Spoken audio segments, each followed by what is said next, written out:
Assalamualaikum warahmatullahi wabarakatuh.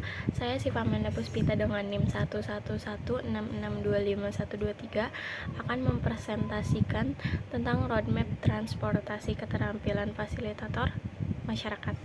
Apa sih fasilitator masyarakat itu? Fasilitator masyarakat ialah individu yang berperan sebagai pendamping, penggerak, dan motivator dalam proses pemberdayaan masyarakat.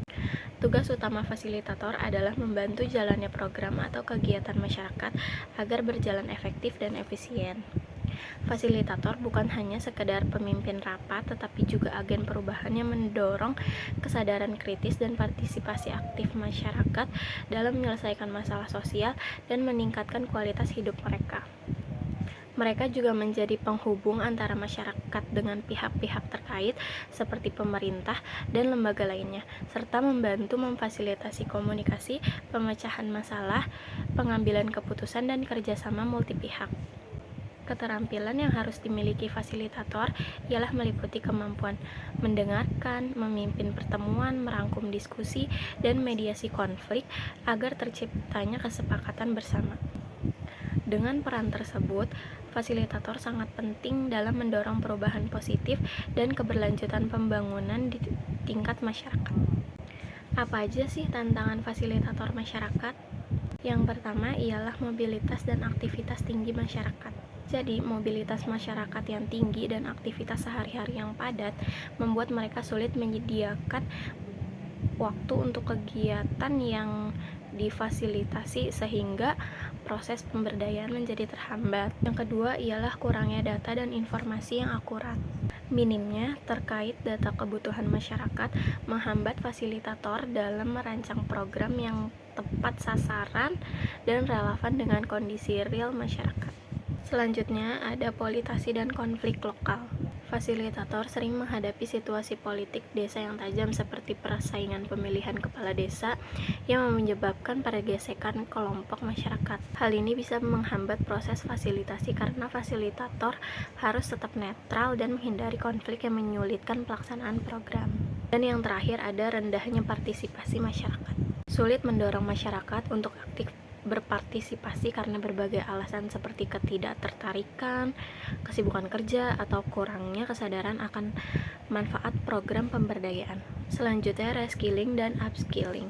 Apa sih reskilling itu? Reskilling merupakan proses belajar keterampilan baru yang berbeda dari keterampilan yang sudah dimiliki dari sebelumnya.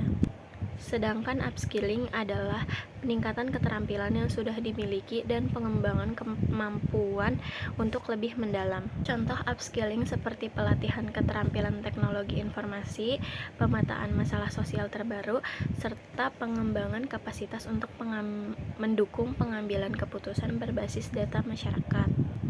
Lalu kalau upskilling itu seperti pelatihan blended learning, pelatihan kewirausahaan atau manajemen usaha kecil, penyegaran dan pendalaman teknik fasilitasi. Selanjutnya, inovasi dalam peran fasilitator masyarakat berfokus pada pemanfaatan teknologi digital, pembelajaran interaktif, dan penguatan jejaring kolaboratif. Contohnya ialah penggunaan media digital seperti video edukasi, aplikasi WhatsApp, dan flyer interaktif untuk meningkatkan edukasi kesehatan ibu hamil, yang telah berhasil meningkatkan cakupan informasi dari 18% ke 90%. Selain itu, inovasi dalam pendataan program SDGs menggunakan teknologi digital di tingkat desa turut mempercepat akurasi data dan meningkatkan partisipasi masyarakat. Kompetisi inovasi pelayanan publik juga mendorong fasilitator menciptakan solusi kreatif yang berdampak langsung bagi kesejahteraan warga. Metode fasilitasi inovatif seperti permainan edukatif dan training khusus bagi agen perubahan turut meningkatkan efektivitas pemberdayaan komunitas secara menyeluruh dan berkelanjutan. Dan yang terakhir ialah kesimpulan. Jadi fasilitator masyarakat memegang peran kunci dalam meningkatkan kualitas hidup masyarakat lokal melalui pemberdayaan yang efektif dan berkelanjutan. Mereka berfungsi sebagai penghubung antara masyarakat dengan berbagai pemangku kepentingan serta sebagai motivator, mediator, dan pendamping dalam proses pengambilan keputusan dan pemecahan masalah. Dengan kemampuan membangun kepercayaan dan mendorong partisipasi aktif, fasilitator membantu masyarakat meraih kemandirian dan kesejahteraan. Peran mereka sangat penting dalam memastikan program pemberdayaan tepat sasaran dan berdampak positif dalam jangka panjang meskipun menghadapi berbagai tantangan di kalangan. Sekian presentasi dari saya. Wassalamualaikum warahmatullahi wabarakatuh.